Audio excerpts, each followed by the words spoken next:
생명은 그래요. 어디 기대지 않으면 살아갈 수 있나요? 공기에 기대고 서 있는 나무들 좀 보세요.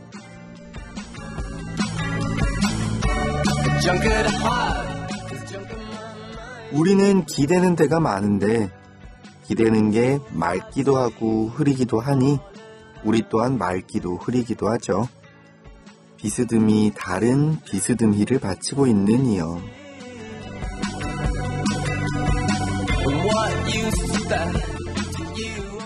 정현존 시인의 비스듬히 읽어드렸어요. 그래요. 저도 그렇고 이 방송을 듣고 계신 여러분도 우리 모두 어딘가에 기대어 살아가고 있죠.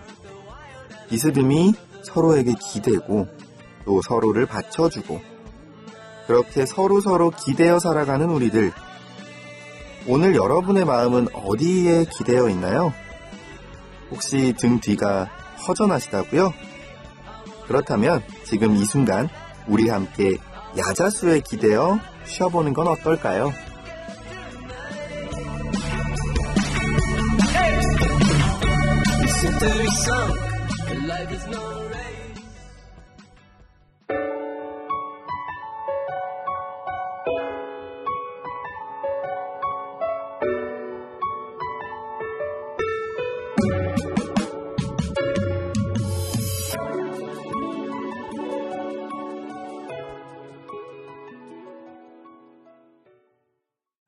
네, 야자수 토요일 방송 길의 느티나무로 활짝 열었습니다. 여러분들과 다시 한번 인사드리는 저는 야자수의 공식 MC 장재열이고요. 오늘도 두 분 스님 모시고 왔는데요. 처음 들은 여러분들 계시죠? 본격 스님 토크쇼 야자수는요. 매주 토요일, 일요일 오후 2시부터 1시간 동안 방송됩니다. 그리고 놓치신 분들은요. 같은 날 오후 10시에 재방송 나가니까 꼭 기억해 주세요. 자, 매주 야자수를 화려한 정말 테크니컬한 입담으로 깊이 있게 채워주시는 두 분의 스타 스님이시죠. 가섭스님, 자연스님 모셨습니다. 안녕하세요. 네, 안녕하세요. 네, 가섭스님, 자연스님 두 분 어쩐지 겨울이 깊어져서 그런지 약간 피곤하신 것 같기도 하고요. 추워서 그래요. 추워서. 네, 날씨가 많이 추워졌어요. 너무 춥죠. 네. 저는 이제 다음 주면 또 크리스마스라서 더 마음까지 추운 겨울을 보내고 있는데요. 여러분들도 이렇게 겨울 어떻게 보내고 계신지 이야기들 들려주세요. 야자수 참여 안내 해드릴게요. BTN 라디오 울림 앱 게시판 그리고 유료 문자 샵 1252 우물정 1252로 소식 들려주실 수 있어요. 그리고 편지도 받고 있으니까요.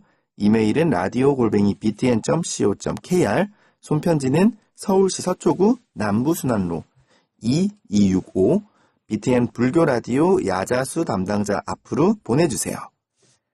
자, 그리고 우리 야자수 식구 여러분들이 스님 응원 문자를 보내주셨다고 하네요. 아이고 감사합니다. 가섭스님께서 한번 읽어주실까요? 네. 스님들 계신 절로 놀러 가고 싶어요. 흐흐흐. 예고 없이 가도 받아주시나요? 야자수 사랑합니다. 코코몬님께서 보내주셨는데요. 네. 언제든지 오시면 되죠. 근데 안 계실 수도 있잖아요. 네? 안 계실 수도.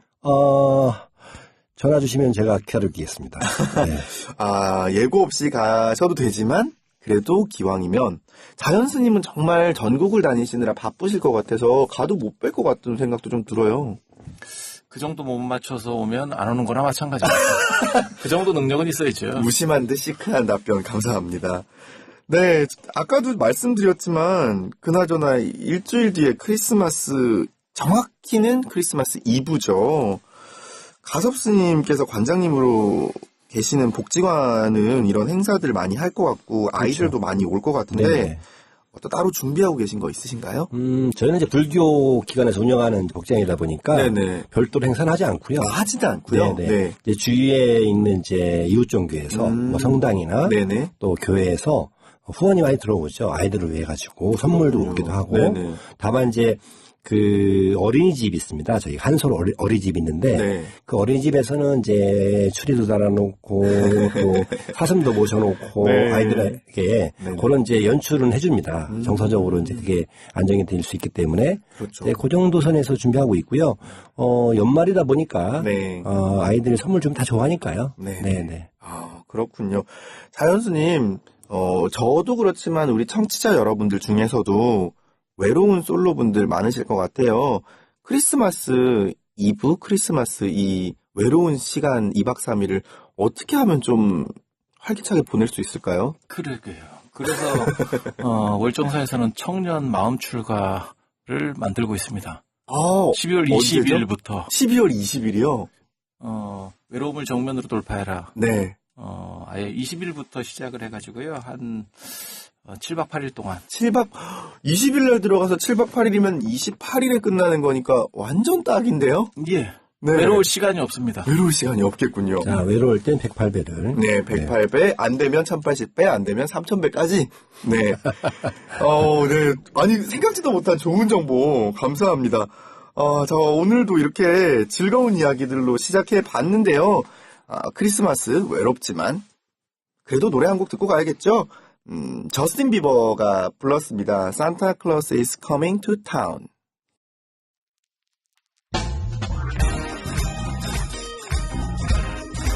Santa's coming, girl. Woo. Yeah, yeah, yeah, yeah.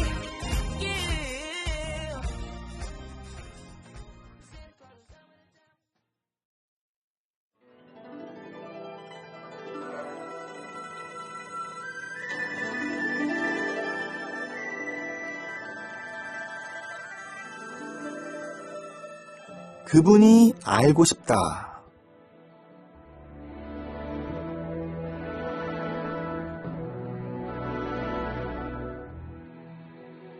토요일 코너 그분이 알고 싶다입니다. 오늘 그분은요, 지난주에 이어서 우리 시대의 큰 스승님 발자국을 한번 쫓아가 보려고 하는데요. 철저한 검소함과 타협 없는 정진으로 한평생 수행자의 길을 가신 분이죠. 한국 불교의 큰별 가야산 호랑이 해옹 성철 스님의 일화입니다.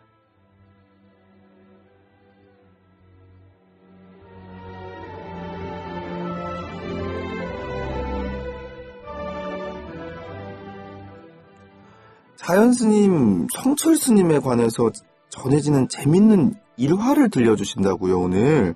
어떤 내용이에요? 아니, 제가 준비한 건 아니고요. 이 작가님이 이렇게 써주셔서. 또 이 본격도 이렇게, 네? 이러면 안 되죠. 네. 성철 스님은 네. 도반 청담 스님에게 반말도 하고 때론 반말도 하고 레슬링도 하셨다고 합니다. 레슬링이요? 그래서 그러게요. 네. 성철 스님은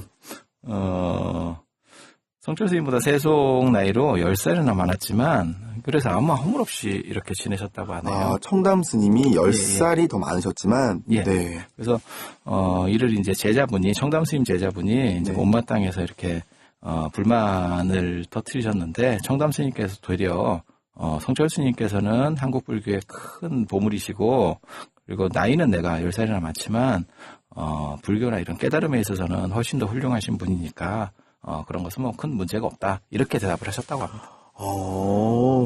그래서 사실은 우리가 들었을 땐 10살 차이인데 레슬링을? 하지만 정말 인간적인 면을 또 한편으로는 볼 수 있는 일화인 것 같아요. 이 얘기 듣다 보니까 궁금증이 생기긴 하는데요. 도반 스님이랑 세랍의 차이가 나면 신경 쓰시긴 하시는지 아니면 정말 이 두 분처럼 신경 쓰시지 않고 승랍에 따라서 호칭이랑 관계를 딱 정하시는지 좀 궁금해요. 어떠세요? 그건 새로 정립되는 것 같아요. 출가하게 되면 네. 나이 차이는 물론 있지만 그 도반이라고 하는 이제 개념 때문에 그런지 모르겠지만 네. 세속 나이는 그렇게 중요하지 않습니다. 그러니까 저도 이제 도반들 모임이 있거든요. 네네. 예, 도반들 모임을 몇 개 하고 있는데 같은 이제 행자 도반인데도 불구하고 네. 저보다도 많게는 7, 8살 28살. 적게는 뭐, 우리 모임에서 내가 그래도 제일 어린 편이에요. 그렇군요. 네, 제가 좀 약간 일찍 출가해서. 네네. 그런데도 뭐, 큰 불만이 없더라고. 제가 반말하거든요. 근데 큰 불만이 정말요? 없더라고요. 네. 제가 이렇게 험상궂게 생겨서 그런지 모르겠지만, 그런 개념들은 없는 것 같아요. 그러니까, 뭐, 습관 아이로, 네네. 뭐, 이걸, 서로 예우는 갖추죠. 네, 도반들이라고 해가지고, 뭐, 이렇게 친하게 이야기할 때는 네네. 또 뭐, 친하게 얘기하지만, 네. 자리가 마련되고, 또 공식적으로 뭔가 논의될 자리가 됐다 그러면, 네네. 서로 존대하고, 깔끗하게 예우를 갖추는 그런 이제 분위기도 있습니다. 그렇군요. 남자분들이라면 군대 동기 생각하시면 돼요. 그렇네요. 예. 군대 동기들 나이 차이 나도 동기는 동기잖아요. 예. 그런 개념으로 생각하니까 좀 이해가 그리고 이게 빠르네요. 굉장히 재밌는 게요. 네네. 이 동아시아의 특징이 나이를 통해서 이렇게 위치를 구분하려고 하는 게 있어요. 그게 농업주의입니다. 농업주의군요. 예, 그래서 글에 보면 뭐라고 나오냐면 10살 이상 되면 아버지와 같이 대한다. 맞아, 예전에는 맞아. 네. 일찍 결혼을 하기 때문에 그래요. 그렇죠. 그런 얘기들이 있고 이제 나이가 많은 사람을 선생이라 하잖아요. 선생이 먼저 난 사람이라는 뜻이에요. 네네. 그래서 나이 많은 사람은 무조건 대우해 주는 부분이 있어요. 그런데 그쵸. 인도나 중앙아시아 같은 데는 유목문화이기 때문에요. 나이가 아니라 능력주의입니다. 그게 다르군요. 그래서 부처님 제자는 부처님보다 훨씬 나이 많은 분들, 70이 많은 분들도 제자가 돼요. 네. 부처님보다. 네. 그러니까 부처님이 35세 성도하셔가지고 그 다음 해에 우르벨라 가서 그 당시에 120살인데 제자가 됐거든요. 와. 그렇게. 그러니까 뭐 증조 할아버지 이상 차이가 나도 제자가 될 수 있는데요. 네. 공자는 뭐 3천 제자가 있다는 말도 있고 72명의 제자가 있다는 말도 있지만 네. 그 제자 중에서 가장 나이가 어린 그러니까는 많은 사람이 공자보다 한 8살 어린 사람이에요. 네. 그러니까 공자보다 나이 많은 사람은 제자 중에 없습니다. 그게 또 큰 차이네요, 정말. 지금 우리도 늘상 초등학교 때부터 하는 얘기가 있잖아요. 너 몇 학년이야? 너 몇 살이야? 그쵸. 싸울 때 가장 싸울 먼저 때. 나이부터 따지잖아요. 너 몇 학년이야? 이랬는데, 나 4학년인데? 이러면, 나 5학년이거든? 그래서 이게 네. 지금 두 가지 문화가 충돌하는 구조예요.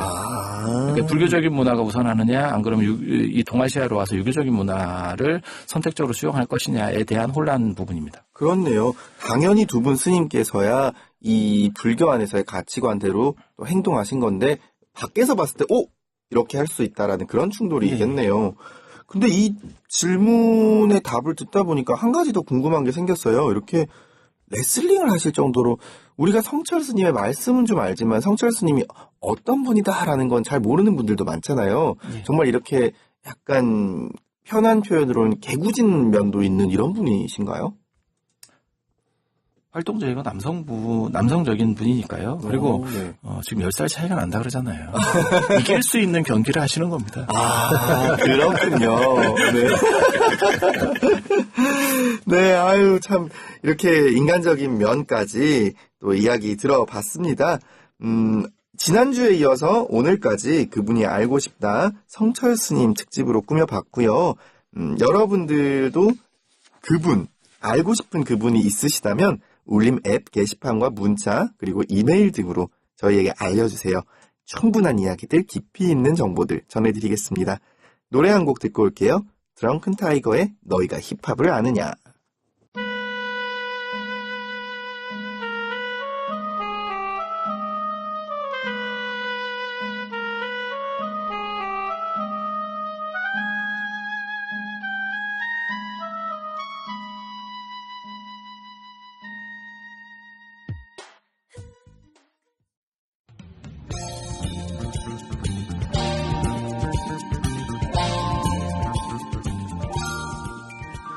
상담소에 가면 스님이 있다. 야자 상담 부스.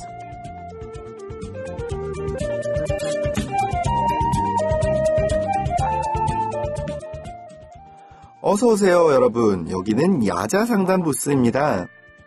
여러분이 보내주신 사연을 함께 들어보는 시간이에요. 과연 스님들께서는 어떤 답을 들려주실까요? 지난번에는 가섭 스님께서 완벽한 싱크로율로 사연을 읽어주셨는데 이번에는 자연 스님께 사연 소개 부탁드릴게요. 스님, 저는 대학에 다닌 지 1년도 안 되었는데요. 아무 이유 없이 휴학하고 싶어요. 아니, 실은 아무 이유가 없는 건 아니지만요. 남들은 유학을 간다거나 학비를 번다거나 하는 이유로 뚜렷한 휴학을 선택하지만 제 경우에는 겉으로 드러나는 표면적인 이유가 없는 게 더 문제예요. 부모님은 이런 저의 생각을 이해하지 못하고 왜 그러냐고 다그치시지만 사실 요즘 만사가 너무 귀찮고 피곤해요. 저는 원래 전문대 의상학과에 진학하고 싶었지만 하고 싶은 것과 상관없이 일단 4년제 대학에 가야 한다는 어머니의 성화에 못 이겨서 아무 관심 없는 전공을 선택했어요. 그리고 지금은 후회하고 있고요. 수도권 4년제 대학에 들어갈 성적이 안 돼서 지방 캠퍼스로 갔는데 네. 거리도 거리지만 무엇보다 전공이 저와 맞지 않고 새로운 사람들 속에서 적응하는 것도 많이 힘들어요. 갈수록 우울해지고 매사 부정적으로 바라보게 되니까 나중에는 아무것도 하기 싫은 상태가 되더라고요. 그렇죠. 생각해보면 어렸을 때부터 무엇 하나 제가 원하는 대로 실행해 본 적이 없었던 것 같아요. 휴학 얘기를 꺼내면 엄마는 배부른 소리 하지 마. 너보다 더 힘들게 사는 사람이 얼마나 많은데 그러냐고 제 마음 상태를 솔직히 선언해도 그건 네 의지가 부족한 거야. 사람은 의지가 있으면 뭐든 할 수 있어. 그렇게 나약해서 뭐 할래? 라고 말합니다. 전 정말 하루 종일 무력감과 우울증에 시달리는데 이런 제 마음을 이해하는 사람은 아무도 없어요. 저 병원에 가야 하나요? 어떡하죠? 네.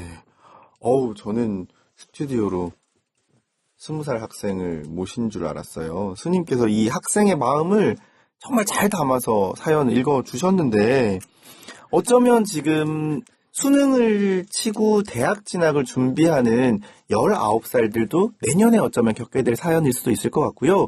이런 친구들이 참 요즘에는 많은 것 같더라고요. 두 분 스님께서는 어떻게 생각하세요? 뭐 이런 생각이면 때려치는 게 낫습니다. 대학을 때려치는 게 맞다? 예. 네. 하고 싶은 걸 해버리고요. 그 다음에 그걸 상의해서 하면 벌써 이 사람은 정신 자세에서 약간 틀린 거예요. 이거는 지르고 보고하는 겁니다.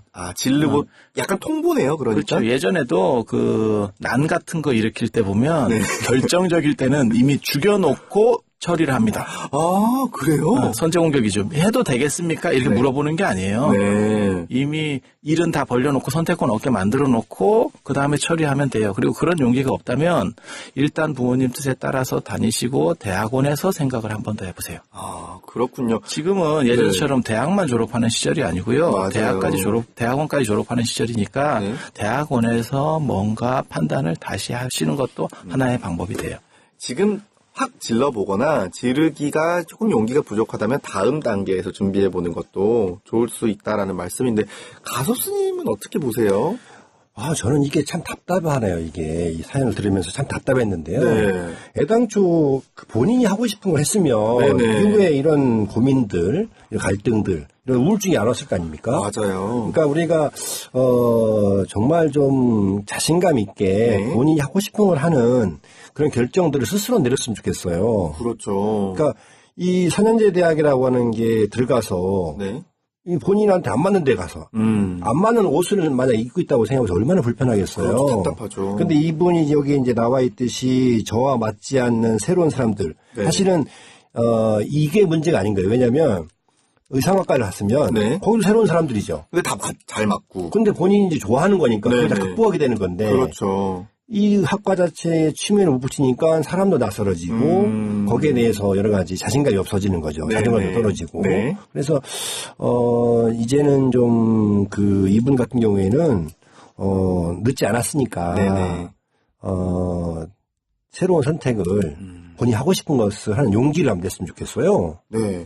이 사연을 근데 보다 보니까 한편으로는 이 어머니가 막 어떻게 보면 요즘 말로 노력 이런 스타일이신 것 같은데 또 이 사연 보내준 친구가 나이가 어리니까 이 부모님과의 커뮤니케이션에서 계속 좀 지고 들어간다고 해야 될까요? 그런 면도 있는 것 같아요. 사실은 지금 이게 사연이 네. 여기에선 적절한 것 같진 않아요. 왜냐하면 스님들은 대부분 자기 주관이 뚜렷해서 출가하신 분들이거든요. 그렇죠. 근데 이분은 네. 지금 굉장히 여린 분이에요. 맞아요. 그래서 우리의 조언이 필요한 게 아니고 또 다른 분에게 사연을 보내봐야 되지 않을까 이런 생각이 듭니다. 근데 이분이 이제 의사학과를 가고 싶어 했잖아요. 맞아요. 그렇다면 본인이 왜 의사학과를 가고 네. 또 의사학과의 비전이라든지 이런 것들을 분명하게 본인이 이해하고 네네. 있다가 그 부모님을 설득했어야 되죠. 어떻게 보면 부모님한테도 이 프레젠테이션 하듯이. 그렇죠. 그렇군요. 그래서 본인이 그 가고 싶은 의상학과에 대한 정보라든지 네. 또 여기를 졸업하고 나서 진로라든지 이런 것들을 명확하게 나는 그게 좋아. 그거 할 거 이런 그 막연한 것이 아니라 네. 좀 더 구체적이고 좀 더 실질적인 왜 그런- 좋고 네. 왜 어떻게 할 거고 이런 그렇죠. 것들요. 그러니까 저도 이제 사실은 절에서 이렇게 학생들이 오면 네네. 꿈을 얘기하잖아요. 그렇죠. 그러면 부모님하고 맞지 않는 경우도 꽤 있어요. 많을 것 같아요. 네, 그럴 경우에는 저는 학생에게 네가 들어가고 싶은 대학에 그 학과에 가보라 합니다. 직접 고등학교 직접 때. 체험해봐라. 네네. 네. 가서 캠퍼스도 한번 구경하고 네. 그런 사전 정보를 충분히 얻고 나서 그 다음에 부모님하고 이야기하면 근데 부모님이 그렇게 얘기하면요 이 언어라고 하는 게 내가 그거 충분히 이해하고 얘기하면 설득력이 생기거든요. 맞아요. 네. 네, 그래서 그런 자신감을 스스로 좀 가졌으면 참 좋았겠다는 생각이 들고 네. 지금이라도 늦지 않았다. 늦지 않았다. 실행하자. 실행하자. 네. 네. 근거 있게 또 자신감 있게 실행할 수 있도록 두 분 스님 말씀 좋은 조언이 되었기를 바랍니다. 노래 한 곡 듣고 다음 코너 이어가 볼게요. 이적이 부릅니다. 걱정 말아요 그대.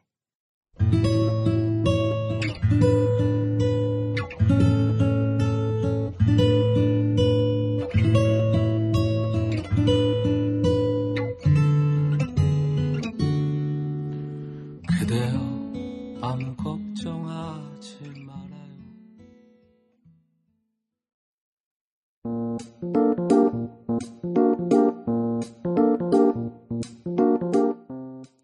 스님들께 대놓고 묻기는 뭐하지만 그래도 알고 싶은 이야기. 가자 톡톡.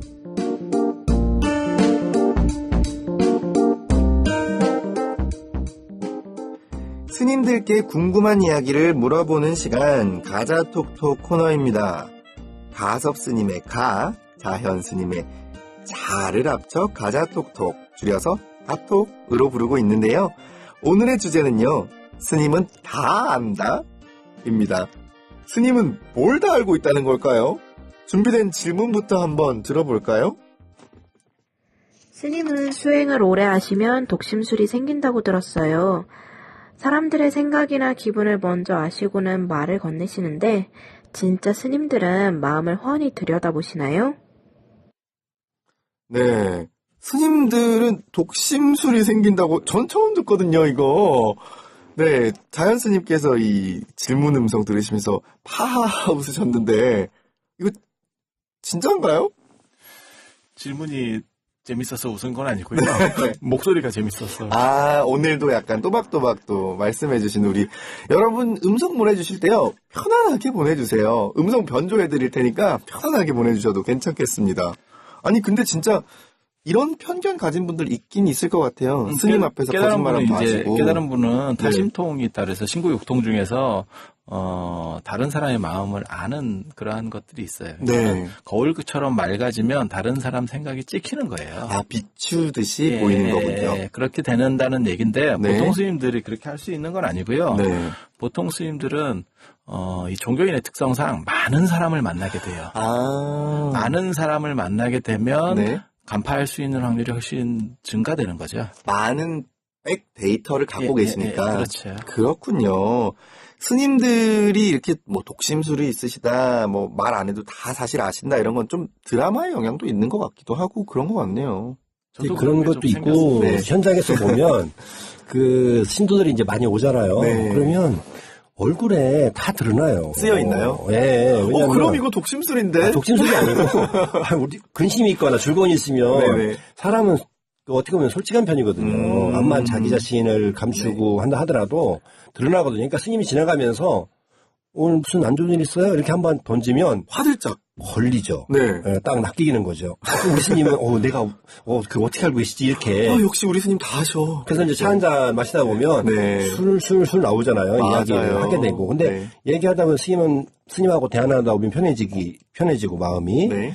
그러다 보니까 우리 스님은 정말 뭔가 타심통하셨나? 막 이렇게 얘기를 하기도 하는데 이 타심통이나 이런 이제 독심술 이런 것들이 다 인과적인 거예요. 네, 인과적인 거군요. 거기 때문에 네. 얼굴에 드러날 수밖에 없죠. 네. 그렇네요.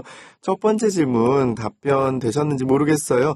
독심술 이런 부분 신묘한 어떤 게 아니라 정말 우리들에 대한 스님들의 깊은 관심으로 바라봐 주시는 그 표현이 아닌가 싶네요. 두 번째 질문 한번 들어가 볼게요. 두 번째 질문은 편지로 왔는데요. 가섭스님께서 한번 읽어주실까요? 네. 스님들은 전생과 미래를 알고 있다? 티베트 고승들을 보면 자신의 전생과 내생에 대해 알 수 있다고 하는데 정말로 그런 일이 가능한가요? 스님이 되면 전생을 보는 눈이 생기나요? 아니면 내생에 어디서 무엇으로 태어날지 미리 알 수 있나요? 그건 정말 소수의 깨달으신 스님들만 그러신 거 아닌가요? 이건 저도 궁금하네요. 네, 이건 뭐 깨달고 안 깨달고를 떠나가지고, 네. 이거 이게 좀 판타지 스님들이 같아요. 전생을 막 보는 스님들, 그 다음에 이제 쉽게 얘기하면 뭐 미래를 예측하고, 네네. 이런 것들은 수행에 올 종점이 아니에요, 원래는. 수행 과정에서 이제 그런 것들을 경험하게 될 수도 있는데, 네. 결국은 수행의 목적은 그게 아니라는 거죠. 그쵸, 그걸 얻기 위해서 수행하는 건 보고, 아니니까. 또 미래를 예측하고, 네네. 또 내가 전생에 무엇이었는지, 아니면 내생에 어떻게 태어날 건지, 네. 이걸 알기 위해서 수행하는 건 아니다라는 거죠. 오히려 그걸 원해서 수행하시는 분들은 깨닫지 못할 것 같아요. 그걸 원하는 사람들은 수행자라고 얘기할 수가 그러니까요. 없죠. 네네. 네. 근데 정말 이렇게 가능하신 스님들이 계시나요? 부처님도 뭐 이게 가능하셨다고 말씀하는 거고요. 네. 그 다음에 이제 아라한들 가능하다고 얘기하는 거고요. 티베트 같은 경우는 그게 황량한 오지예요. 네. 그러다 보니까 그게 폐쇄적인 구조 속에서 나타나고 그 다음에 4,000m 뭐 이렇게 올라가게 되면요. 네. 사람의 이 공기 흐름이라든가 인식적인 부분이 약간씩 달라져요. 어. 그래서 이런 식을 추구하는 분들이 거의 많아요. 그렇군요. 멘교 영향도 있고 네. 그다음에 그 힌두교 영향도 나중에 이 밀교 쪽이라서 받게 되고요. 그런데 부처님께서 이 전생에 대해서 말씀하시는 게 있어요. 네. 뭐라고 말씀하시냐면 그 마하남이라고 부처님 사촌 동생입니다. 네네. 그 마하남이 결국 나중에 갑이라고 왕이 되거든요. 이제 그렇군요. 사촌들이 다 출가하는 바람에 그 사람이 이제 왕이 되는데 네네. 서가족이 망할 때까지 왕을 해요. 음. 그때 자바암경에 나오는 얘기인데요.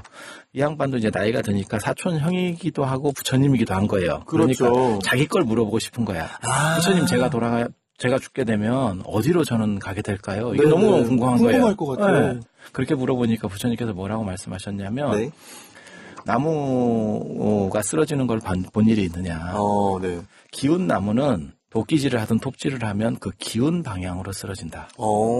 기울어져 있는 나무는 반듯한 네, 나무 그렇죠. 말고 기울어진 나무는 맞아요. 그래서 평상시에 어떤 쪽으로 기울어져 있느냐가 그 사람의 다음 생을 결정한다. 너는 아주 성실하게 살고 그 다음에 부타에 대한 아주 신심이 있었고 네. 그 다음에 선행을 많이 했기 때문에 죽은 뒤에는 반드시 좋은 곳으로 간다. 어. 그리고 그것은 부타의 가피가 아니고요. 그 네. 사람이 만들어내는 인과법입니다. 인과법이다. 예, 그게 더 중요한 거예요. 그렇네요.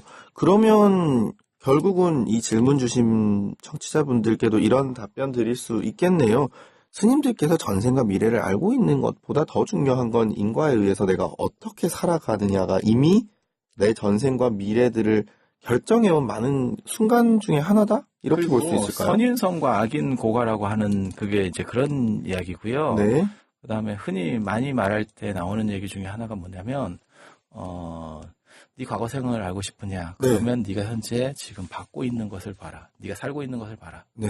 그다음에 네 내생을 알고 싶으냐? 네가 지금 하고 있는 것을 봐라. 오. 라고 하는 말씀을 하세요. 저는 전생에 좀 게을렀나 봐요. 올해 이렇게 이번 생은 굉장히 많은 일들을 소처럼 하고 있는데 아닌가? 전생에 너무 열심히 살아서 그대로 살고 있는 건가? 이런 궁금증들이 생기네요. 전생이라고 하는 것 자체를 너무 이제 그렇게 해석하면 안 되고요. 네. 전생을 부처님께서도 500세의 전생 이야기가 있어요. 그거를 이제 정생담, 네. 가타카라고 하죠. 네. 그런 이야기가 있는데 그 전생 이야기를 하신 이유는 뭐냐면 그 전생 동안의 생명 존중과 그 자비 실천을 통해서 그 수행자의 삶을 겹겹이 쌓으셔서 이 생에 그 결과로 부처님이 되셨다. 라고 말씀하시고 계신 거예요. 그런 거군요. 네, 그래서 전생이 필요한 거고, 네. 그러니까 현재 부처님이 되는 것이 그냥 된 것이 아니라 네. 전생에 그러한 정진과 그러한 수행의 결과물이다라는 것을 이제 우리에게 알려주려고 그런 전생담 이야기가 있는 거고요. 그렇군요. 재미난 이야기는 이제 부처님이 그 교단에 계실 때 네. 어느 장자가 찾아가거든요. 그래서 그 부처님 찾아갑니다. 찾아가서 나 마음이 괴로워 찾아갔겠죠. 그렇죠. 근데 나는 마음이 너무 괴로워서 찾아가다 보니까 그 부처님 제자들이 앉아 있는데 너무 얼굴이 밝고 평화로워 보이는 거예요. 행복해 보이고. 네. 그래서 부처님한테 부처님 제자들은 어떻게 이렇게 행복하고 네. 또 평화로울 수 있느냐 라고 하니까 부처님께서 그때 하신 말씀은 뭐냐면 나의 제자들은 과거로 인해서 후회하지 않고 미래로 인해서 걱정하지 않는다. 네.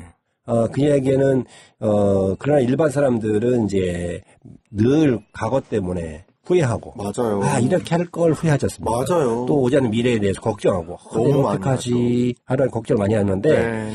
그러한 것들을 좀 덜어내고 지금 이 순간에 집중해서 자신이 끼어있는가를 들여다보는 것, 그게 어떻게 보면 전생과 미래를 아는 것보다 더 중요하다. 이렇게 말씀드릴 수 있습니다. 아우, 네. 훌륭한 답변 감사합니다. 저한테도 깊은 울림이 되네요. 여러분들께 노래 한 곡 들려드리면서 오늘 이 시간도 마무리해야겠네요. 다이앤 버츠의 Nothing But a Miracle 전해드리고 마지막 인사 전해드리러 올게요.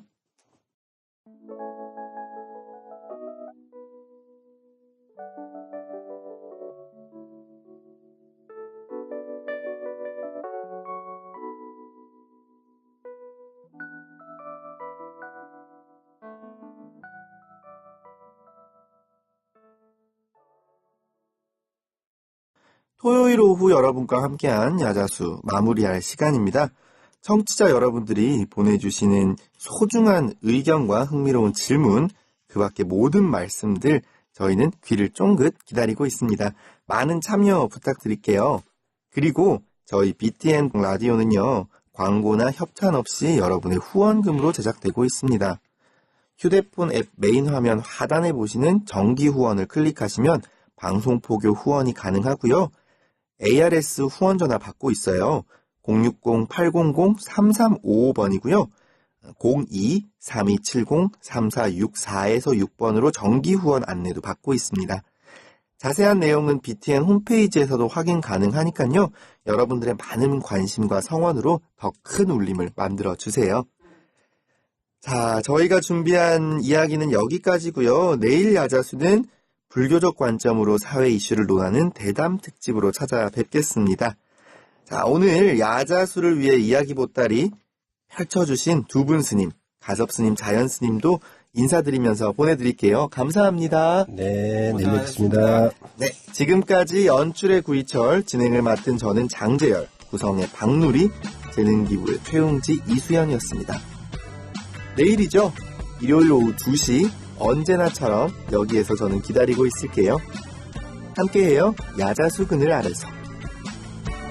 Junk of the heart is junk in my mind. So hard to leave you.